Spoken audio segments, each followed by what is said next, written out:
그냥 뭐 돈을 많이 벌고 이런 종류의 일보다 뭔가 좀 이렇게 좀 공공의 영역에서 좀 사회에 기여하는 일 같은 것들을 하고 싶다는 생각.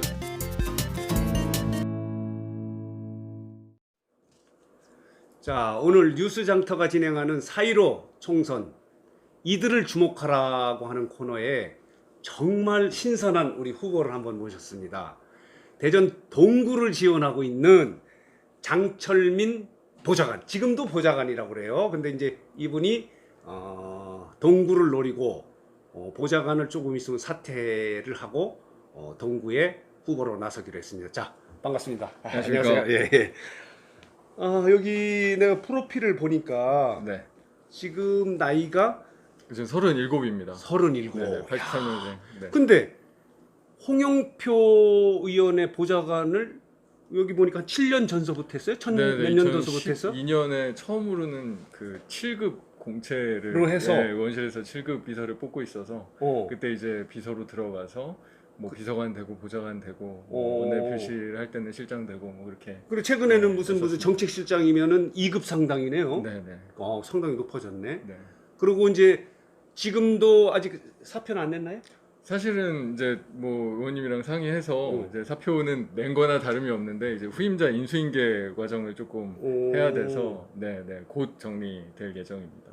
그러면은 이제 이게 몇 년에 7년 정도 보좌관 생활을 했으면은 그래도 서울의 정치권에서는 많이 경험을 했다고 이렇게 볼 수 있어요? 네, 그래도 어떻게 보면 되게 운이 좋게도 예, 좀 이렇게 모시고 있는 의원님이 좀 주요 직책 같은 원내대표까지 것들을 했으니까. 네, 맡으면서 저도 이제 덕분에 그 원내대표실에서는 이제 정책조정실장도 글쎄, 하고 이거는 저희 의미가 환노위원장 할 때는 이제 위원장 방이었었거든요. 그래서 이제 위원장으로서 그 환경 노동 쪽에 이 뭐 정책 분야나 이런 부분들을 총괄하기도 하고. 그러면 나이에 비해서 내가 정치 경험이 많다 이렇게 얘기할 수 있겠네.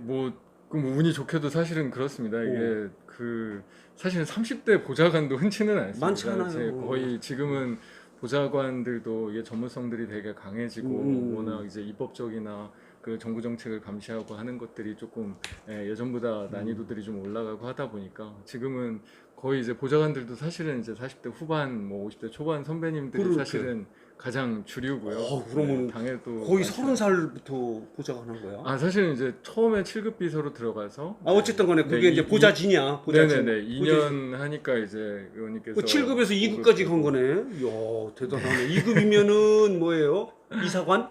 이사관까지 간 거지. 네, 이제 정부 부처로서는 이사관 이사관이죠. 네. 정도를 했는데. 네, 근데 이게 의원실에 있는 직제는 아니고요. 의원실은 4급 보좌관이 가장 높은 거고. 이게 네, 원내대표. 원내대표라서 이제 원내대표 그러면은 밑에는 좀 있습니다. 원내대표에서 했으면 경험이 많은 거예요. 뭐 그 여야 충돌 같은 경우도 그렇죠. 조정하고. 네, 저희가 그 대부분의 그런 어떤 여야 협상의 문제라든지 아니면 뭐 예산안 같은 것도 지금 이제 그 8월이면 국가 예산, 정부 예산이 이제 거의 이제 마무리가 돼서 이제 국회로 넘어오는 이제 최종 단계인데 뭐 이런 전 단계에서 정부랑 기재부나 뭐 부처들이랑 협의를 한다든지 뭐 청와대와 뭐 어떤 안건 같은 것들이 있으면 조율을 한다든지 이런 일들을 그러면 원내대표실에서 나이에 하니까. 비해서 정치력은 좀 상당히 있다고 봐야 돼요.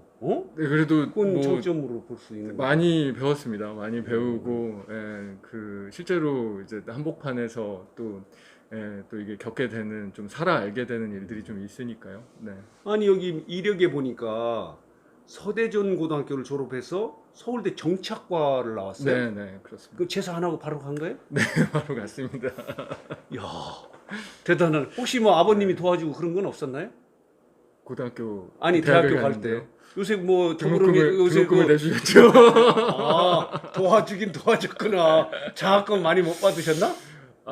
제가 고등학교 때까지는 오히려 장학금을 많이 받았는데 대학 가서는 잘하셨어. 대학 가서 좀 놀게 장학금 되더라고요. 받으면 그럼 사회 경험을 해야 돼. 그게 정치판의 전부야. 고민을 그러면 많이 했습니다. 원래 그러면은 대학교 다니면서 원래 내 정치하겠다 이렇게 생각을 했어요? 아니면 또 다른 길도 탐색을 하다 일로 왔어요? 제가 중학교 때 이제 기억나는 게 중학교 때 왜 그때 조사를 했는지 모르겠는데 지망 대학 같은 거를 그 생활기록부 같은데 조사하는 게 있었는데 이제 거기에도 사실은 서울대 정치학과 이렇게 썼었던 적이 있었습니다. 그러니까 사실은 어려서부터 이게 그냥 뭐 돈을 많이 벌고 이런 종류의 일보다 뭔가 좀 이렇게 좀 공공의 영역에서 좀 음. 사회에 기여하는 일 같은 음. 것들을 하고 싶다라는 생각들을 그래서 바로 제가 그러면 알겠습니다. 어떻게 해서 홍영표 네. 의원이 부평인가? 부평입니다. 인천 부평을인데 네네. 어떻게 해서 그럼 그 보좌진에 들어간 거예요? 사실 그냥 공채로 들어갔습니다. 아, 그럼 지금도 개별 공채를 해요? 의원실들이 그 어. 국회 홈페이지에 들어가면 그 지금 우리 뭐 5급이 필요하다, 뭐 7급 정책비서가 필요하다, 뭐 아니면 뭐 지금 행정비서가 필요하다 이런 식으로 공채들을 올립니다. 이제 거기에 그러면 이제 나이도 좀 젊고 그런데 네. 대전하고 연결성은 뭐 고향이라는 거 외에는 여기서 좀 뭐 활동한 게 없다라고 이렇게 지적을 할 수도 있잖아요. 상대 후보들이.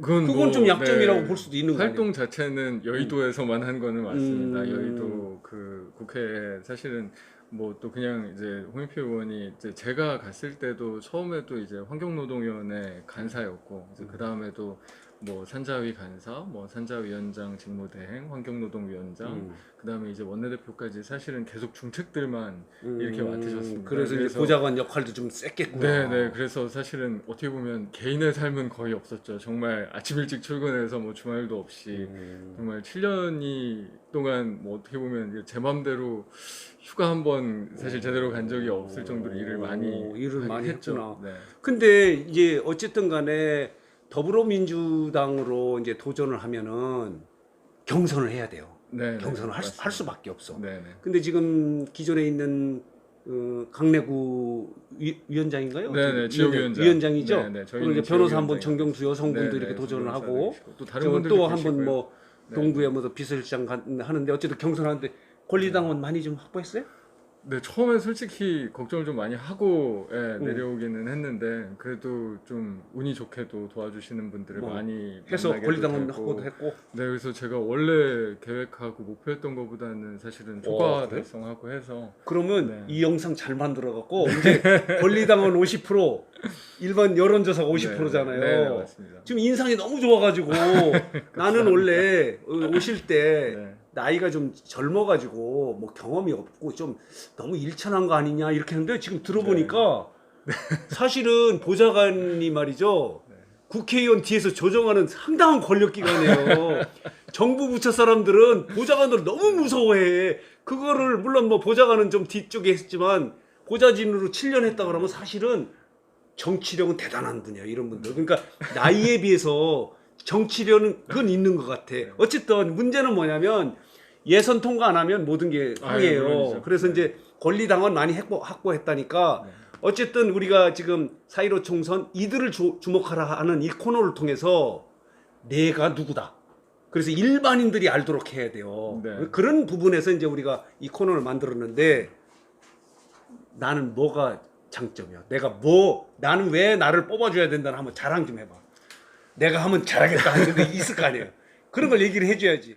일단 사실은 이제 어떻게 보면 지역구를 선택할 때부터 음. 어떻게 보면 이제 그런 고민들을 이제 많이 했는데 사실은 이제 대전 동구 지역 그렇죠. 지역의 특성 자체가 정말 할 일이 많은 곳입니다. 사실은 뭐 좀 달리 말하면 어떻게 보면 저희 무슨 세종시나 뭐 어떻게 보면 여기 세로 유성이나 이런 데들은 어떻게 보면 이제 잘 조율된 행정만 기능을 해도 어떻게 보면 이게 도시가 잘 이제 운영되고 하는데 이제 동구나 뭐 중구나 이런 원도심들은 진짜 과제도 많고 그런 일들을 해 나가야 되는 좀 상황이고 사실은 이제 지역 주민들도 그런 것들을 바라시고요. 근데 어떤 일을 한다는 게 사실은 이제 국민들께서는 어떤 일의 결과나 이제 성과만 이렇게 보시게 되지만 그 밑에서는 정말 아주 많은 노력들 그럼요. 예산 확보하려고 그러면 어려워. 그럼. 이게 단순히 예산만이 아니라 그럼 여러 가지 기획해서부터 그렇지. 그걸 마무리해 나가는 단계까지의 이제 그런 일들을 일단은 해 나가는 데 있어서 가장 이제 중요한 게 제 생각에는 두 가지인데 이제 하나는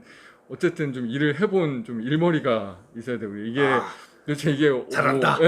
무슨 이게 일이 어떻게 기획하고 어떻게 이거를 이제 좀뭐 그건 맞아요. 나도 그쪽 성숙시키고 그래서 이걸 결정할 때 어떤 주요 이제 의사결정자들과 이게 이야기가 잘 돼야 되고 이런 어떤 그 기본적인 일의 맥락 같은 것들에 대한 이해나 경험은 많이 있고요. 아니 내가 이거에 대해서 그 보증을 하는 게 뭐냐면요.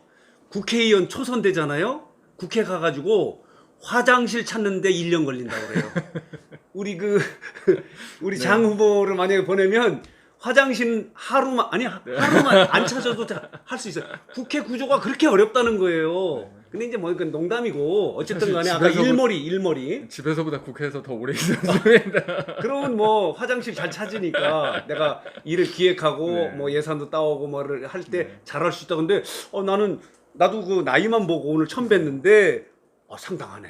내공이 좀 있어. 한번 기대가 또 되는데요. 하나는 사실은 이게 일이라고 하는 게 이제 결국 가면 일종의 제로섬 게임이 사실은 많아서 어쨌든 정치적인 힘이 필요할 때가 많습니다. 이게 뭐 이제 최종적인 의사결정에는 어찌됐든 이게 약간 뭐 권력 투쟁이 될 수도 있고 뭐 예를 들면 아까 예산 얘기를 하셨지만 예산을 딴다는 것도 뭐 이제 국가 재정이 무한정하지는 않기 그렇죠. 때문에 이제 그런 그렇죠. 것들 우선순위로 만들려면 힘들이 필요한데 이게 뭐 저야 사실은 이제 저 혼자만은 아니고 제가 같이 이제 그 국회에서 같이 일했었던 뭐 예를 들면 홍영표 의원님도 그렇고 다른 이제 친한 또 의원님도 주변에 있는 그렇고 선후배 보좌진들 또 어찌됐든 지금 그 대한민국에서 이제 가장 힘을 갖고 주류 세력으로 지금 정부 여당을 운영하고 있는 거는 맞으니까요. 그래서 이제 그런 정치적인 힘들 같은 것들도 필요할 때는 이제 확실히 동원을 할 수가 있고 그래서 그 두 가지가 결국은 일을 이제 성과를 만들어내는 데 있어서는 그래도 이제 다른 그 분들보다는 좀 더 경쟁력이 이제 자랑을 하고 잘하시네. 나는 뭐가 단점이다 그런 거 없어? 아니 단점도 있을 거 아니에요. 단점도 솔직히 해야 장점이 빛나는 거예요. 뭐. 단점은 근데 고민이 좀 많습니다. 이게 사실은 그러면 이거 뭐 네. 추진력이 조금 그러니까 고민을 많이 하는 스타일이구나. 그러니까 아니, 이게 솔직히 기획을 단점은 잘하는 거예요 그런 있는데 사람들이. 이게 그 저희가 사실은 보좌관들의 주 업무 중에 하나가 리스크를 관리하고 평가하고 대비하는 거거든요. 그러니까 그 이제 의원과 보좌관의 가장 큰 차이점이 사실 거기 있습니다. 이제 보좌관들은 작은 일이라도 혹시 이게 좀 망가지고 뭔가 오류가 사고가 생길까. 되고 네, 그래서 굉장히 이제 생각들이 많습니다. 그래서 예를 들면 그 어떤 뭐 의사결정을 하기 전에도 뭐 A안, B안, C안 뭐 이런 그 여러 가지 이제 옵션들을 그것도 고민하고 자랑이야. 이제 치밀하다는 그런 자랑이야. 리스크 같은 것들 보면 실수가 적다는 사실은 자랑. 아니 진짜 단점을 얘기하니까. 그런 게 뭐 어떻게 보면 이제 직업적인 특성이라서 노래 네. 잘해요? 노래는 잘하는 것 같은데요. 오, 못하는 게 뭐예요 그럼? 노래도 잘하지. 고민이 많다고 그래서 뭐 좀 뭐 우유부단한 줄 알았더니 굉장히 치밀하게 일한다는 또 장점이고. 네. 단점이 하나 있다. 너무 자랑질을 잘한다. 근데 정치하는 사람은 이런 또 자신감이 좀 있긴 있어야 돼요. 어쨌든 네. 그러면 내가 동구 국회의원 뽑아주면 내 동구 어떻게 그러니까 두 가지를 물어볼게요. 네. 하나는 동구 발전을 위해서 어떻게 하냐. 또 하나는 국가 발전을 위해서 내가 뭐 어떻게 하겠다. 뭐 비전 뭐 이런 게 있을 수 있죠. 제가 이제 지역에서 이제 여러분들을 만나 뵙고 또 사실은 뭐 자료 연구 같은 것들도 많이 하고 하다 보니까 예, 사실은 동구의 발전이라고 하는 게 사실은 동구로 국한돼 있는 느낌은 확실히 아닙니다. 그렇죠. 그러니까 연결돼 이게 있지. 네, 이 지역 간의 뭐 대전으로 보면 이제 동서격차, 뭐 지역 국가 전체로 보면 이제 균형 발전의 문제 같은 것들이 사실 굉장히 명확하게 있어서 이게 동구 서구, 이 대전 동서 아니면 뭐 전국으로 따지면 뭐 도농 간에 아니면 수도권과 비수도권 간의 이런 그 격차의 문제가 단순하게 이제 경제 발전 수준이나 국민들의 삶의 질을 좀 뛰어넘어서 사실 지금은 어떤 의미에서는 이제 대한민국의 하나의 공동체로 가는 그런 것들을 저해하는 요인으로도 보이고 실제로 느껴지더라고요. 이제 많이 이렇게 일을 해보고 만나 뵙고 이렇게 하면서 그래서 이 동구를 발전시키는 문제가 단순하게 뭐 지역구 의원으로서 지역을 발전시켜야지 이런 차원이 아니라 사실은 이제 국가 전체의 공동체 아니면 국가 경쟁력 차원에서도 이 국가 균형 발전이라는 좀 새로운 그 좀 패러다임과 새로운 정책 방향과 이런 것들을 만들어내지 못하면 이제 결국 두고 사실은 이제 국가가 좀 나아가는데 좀 어려움을 겪지 않을까라는 생각들이 많이 들고 그래서 이제 그런 일들을 좀 확실하게 해놔야겠다라는 생각들 그런 소명 같은 것들이 생기더라고요. 맞습니다. 국회의원은 우리가 자칫 지역에서 뽑아주는 일꾼이기 때문에 우리 지역의 이익만을 대변하라 하는 그런 얘기도 좀 많이 하는데 사실은 그렇지 않습니다. 국회의원은 나라 일을 해야 되는데 물론 그 나라 발전을 위해서 지역과 연결시켜서 지역 발전도 도모해야 되는데 그런 측면에서는 우리 장철민 후보가 좋은 정치 철학을 갖고 있다 이렇게 생각이 들어요. 국회의원은 나라 일을 하는 사람입니다. 사실은 그런 사람을 뽑아서 나라 일을 챙기고 더불어 어떤 예산이 있다 그러면 지역에도 연결될 수 있는 그런 지역 이익도 해줘야 되는데 우선되는 건 사실은 나라 그런 부분이에요. 근데 우리 그 장 후보가 정치학을 배우고 정치 쪽에서 한 7년 정도 있어서 그런지 뚜렷한 정치 철학을 갖고 있다.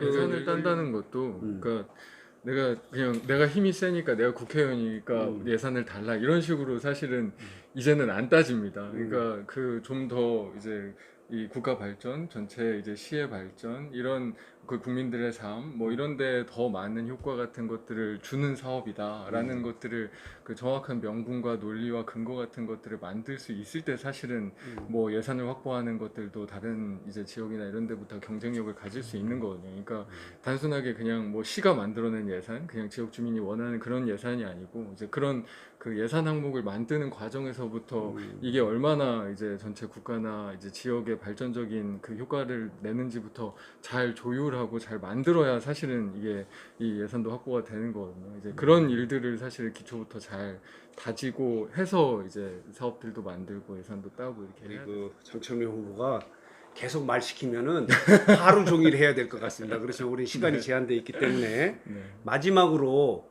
어쨌든 동구를 대상으로 지금 경선을 하고 네. 이제 뭐 경선을 통과하면은 본선에 해야 되는데 동구민들에게 그래도 한마디 좀 부탁의 말씀이라든가 이런 거 한번 아직은 뭔가 뭐 지역 그 동구민들에게 어떤 부탁을 드릴 만큼 또 제가 아직 열심히 알리지는 못했습니다. 이게 아직은 이 뭐 의원실의 인수인계 과정도 끝나지 않고 뭐 등등 일들도 있고 해서 그래서 뭐 부탁을 드린다기보다 제가 그 앞으로 정말 그 열심히 그 지역 주민들 목소리를 듣고 그리고 사실은 제가 문제를 해결할 수 있는 어떤 경험이나 뭐 이런 자질 같은 것들은 뭐 경쟁력을 갖고 있다고 말씀을 드렸지만 사실 정말 어떤 게 문제인지 지역 주민들이 정말 필요로 하는 이제 지역 주민들의 삶과 그 동구라는 그 도시 전체가 나가야 될 비전이 무엇인지를 만들어가는 건 그냥 제가 그냥 연구한다고 되는 게 아니고 이제 많이 그 삶을 공유하고 하면서 만들어지는 거니까요.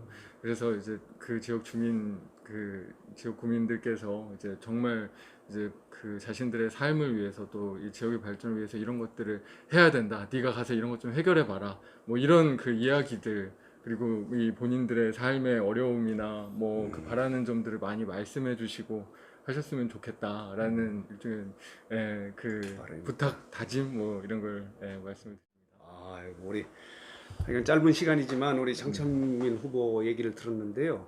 논리가 있습니다. 그리고 경험이 나이에 비해서 훨씬 많다. 그리고 정치력이 있고 왜 정치를 해야 되느냐 하는 그 비전하고 철학이 뚜렷한 젊은 후보 같습니다. 여러분 좀 동구 유권자 여러분들도 관심을 가져주시고 4.15 총선 이들을 주목해라 그런데 제가 마지막으로 장철민 주목할 필요가 있는 것 같습니다. 자 오늘 와주셔서 고맙습니다. 고맙습니다. 감사합니다.